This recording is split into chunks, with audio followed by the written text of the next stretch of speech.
Hello all. நமஸ்காரம். அடுத்த நாளே வீடியோ போடுறேன்னு சொல்லியிருந்தேன். அன்அவாய்டபிள் சர்க்கம்ஸ்டன்சஸ் கொஞ்சம் பிஸி ஆயிட்டேன், அதனால போட முடியல. அப்பாலஜிஸ்.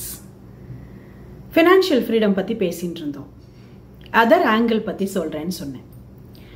ரொட்டீன் எக்ஸ்பென்சஸ் தவிர நமக்கு சம்டைம்ஸ் எப்படி இருக்கும் எக்ஸ்பென்சஸ்னா, இது முன்னாடியே இப்படி ஒரு எக்ஸ்பென்ஸ் இருக்குன்னு தெரியும், இந்த செலவு வரும்னு தெரியும், ஆனால் எப்போ வரும்னு தான் நமக்கு தெரியாது. ஃபார் எக்ஸாம்பிள், நம்ம டூர் போகணுன்னு பிளான் பண்ணுறோன்னு வச்சுக்கோங்க. இந்த வருஷத்துக்கு ஒரு இடத்துக்கு ஒரு வாட்டியாவது போவோம் நம்ம, ஆனால் அப்போ அந்த மாதம் நம்மளை டைட் பண்ணிட்டோம். அது அப்படி இல்லாமல் எவ்ரி மந்த் கொஞ்சம் டூருக்கு அப்படின்னு பணம் எடுத்து வைக்கிறது. இல்லை ஸ்கூல் குழந்தைகள் படிக்கிற, காலேஜ் படிக்கிற குழந்தைகள் இருக்கிற வீடுன்னா டூர் ப்ளஸ் ஃபீஸ் கட்டணும் அப்படின்னா ஜூனில் ஞாபகம் வரக்கூடாது இல்லையா நம்மளுக்கு. ஸோ சம்பளம் வாங்கும் போதெல்லாம் அதில் ஒரு போர்ஷன் எடுத்து ஃபீஸுக்குன்னு எடுத்து வச்சிடுறது. ஆர் வேறு ஏதாவது எக்ஸ்பென்சஸ் நம்மளுக்கு அந்த மாதிரி இருக்குது. அத்தை பொண்ணு, மாமா பொண்ணு சீர் பண்ணணும் அப்படின்னா என்னோட மெய்டெல்லாம் வந்து வட்டிக்கு கடன் வாங்கி சீர் பண்ணியிருக்கா அவ நாத்தனார் குழந்தை பெரியவளானதுக்குன்னு. சரி, இவ கஷ்டப்பட்டப்ப அவள் வந்து ஏதாவது பண்ணினாலான்னா அதுவும் கிடையாது. She asked me some advance, என்னால் முடிஞ்சது நான் கொடுத்தேன்.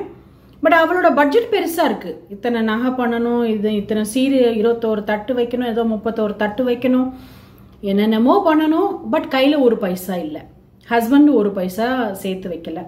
அப்போது அந்த குழந்தைக்கு செய்யணும் அப்படின்னா செய்ய வேண்டான்னு நான் சொல்கிறதுக்கு நான் ஆள் கிடையாது. ஆனால் இப்படி ஒரு கல்ச்சர் இருக்குன்னு தெரிஞ்சப்போ அந்த குழந்தை வளரும் பொழுதே நம்ம காசு சேர்க்கணும் இல்லையா. நான் அப்படி கடன் வாங்கப்படாது இல்லையா. அந்த பொண்ணு இன்னும் அந்த கடன் அடைச்சின்னு இருக்கா. Leave aside the advance I gave, but அந்த கடன் இன்னும் அடைச்சின்னு இருக்கா. அப்போ எத்தனை வருஷம் அடைப்போவோ? அப்போ அவ குழந்தைகளுக்கு படிப்புக்கு மற்றத்துக்கெல்லாம் எப்போ சேர்த்து வைப்போ? That's a big question mark.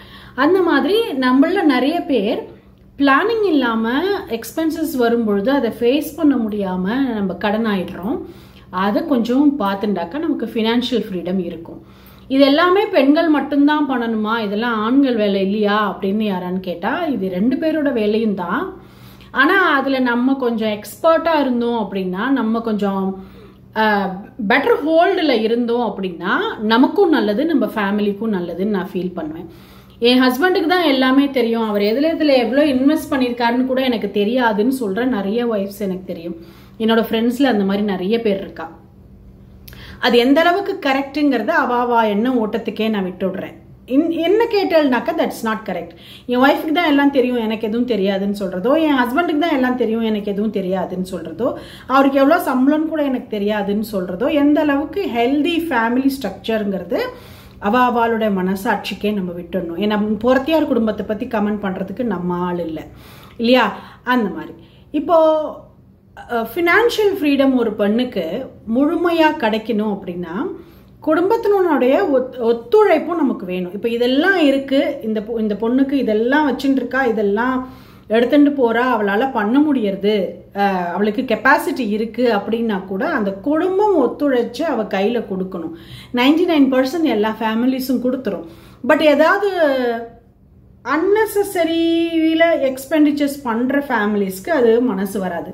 For example, gambling பண்ணுறா, ஆன்லைன் கேம்பிளிங்கோ இல்லை அதர் கேம்பிளிங்ஸ்க்கோ பண்ணுறா, அவளுக்கு எப்படி அந்த பொண்ணுக்கு கையில் கொடுக்க முடியும்? ஏன்னா அவளோட அந்த கெட்ட பழக்கத்தை தான் நம்ம ஃபஸ்ட்டு ஸ்டாப் பண்ணுவோம்.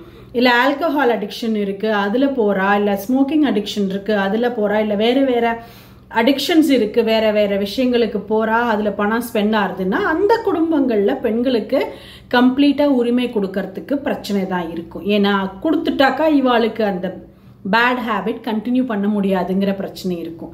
அப்போ அந்த பெண்களுக்கு எப்போவுமே ஒரு போராட்டம் இருக்க தான் செய்யும்.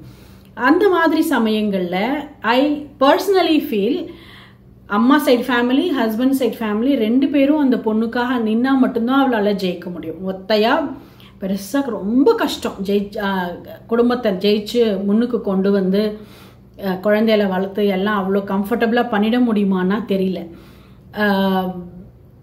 இதை தாண்டி ஃபெமினிஸ்டிக்காக அப்படி யோசிக்கணும் அப்படின்னா எனக்கு வேறு என்னன்னு தெரியல. என்னோட எக்ஸ்பீரியன்ஸ், என்னோட ஃப்ரெண்ட்ஸோட என்னோட டீச்சர்ஸோட பார்த்த லைஃப் எக்ஸ்பீரியன்சஸ் வச்சு தான் என்னால் பேச முடியும் இல்லையா.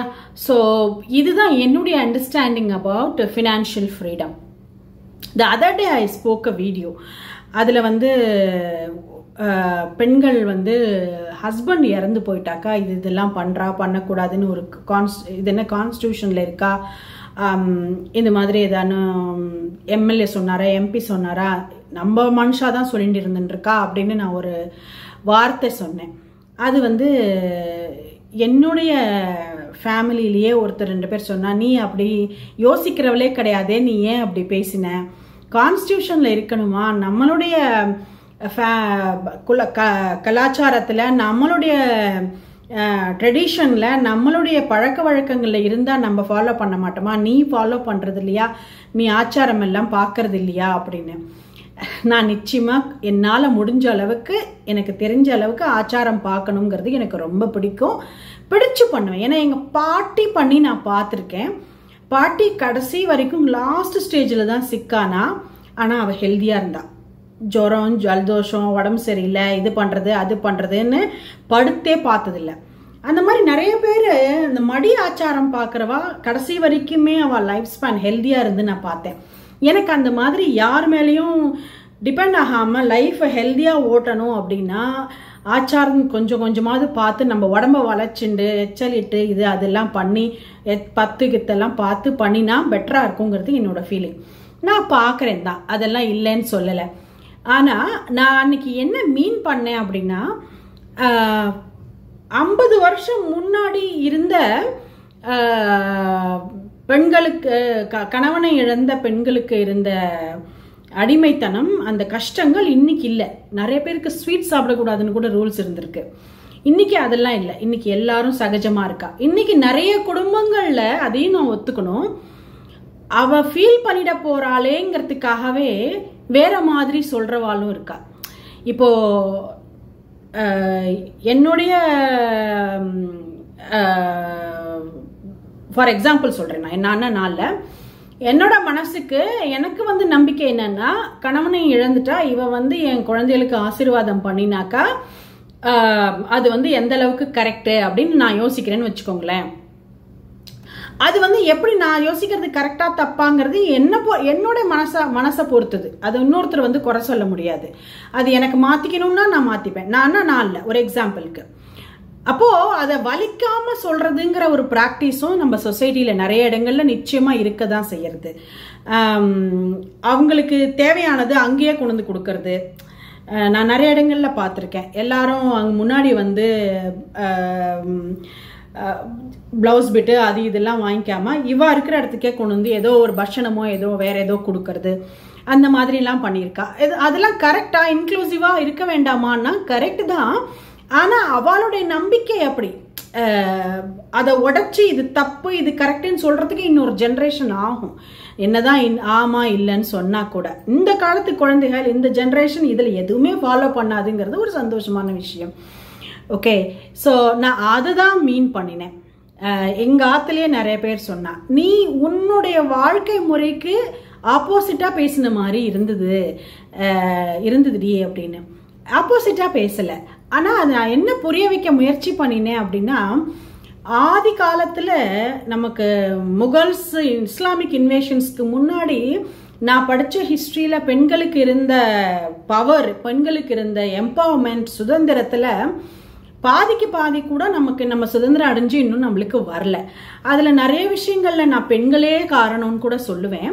ஆனால் சொசைட்டியாக நம்ம எவால்வ் ஆகலைங்கிறது தான் நான் அந்த ஆங்கிளில் பதிவு பண்ணியிருந்தேன்னு நினைக்கிறேன். புரிஞ்சிருக்கும்னு நினைக்கிறேன். Thank you so very much. நமஸ்காரம். By the way, thanks for such a great views. என்னோட சேனலில் ஃபர்ஸ்ட் டைம் 65 வியூ 65,000 வியூஸ் தாண்டி போகிறதெல்லாம் நான் நினச்சே பார்க்காத ஒரு பெரிய விஷயம். மொபைலோ லேப்டாப்போ வச்சுட்டு ஆன் ஆஃப் பண்ணுறத தவிர எடிட்டிங் கூட பண்ணாமல் நான் வீடியோ போடுறேன், எனக்கு தெரியாதுன்னுட்டு. But you are doing. Thank you for the support. நமஸ்காரம்.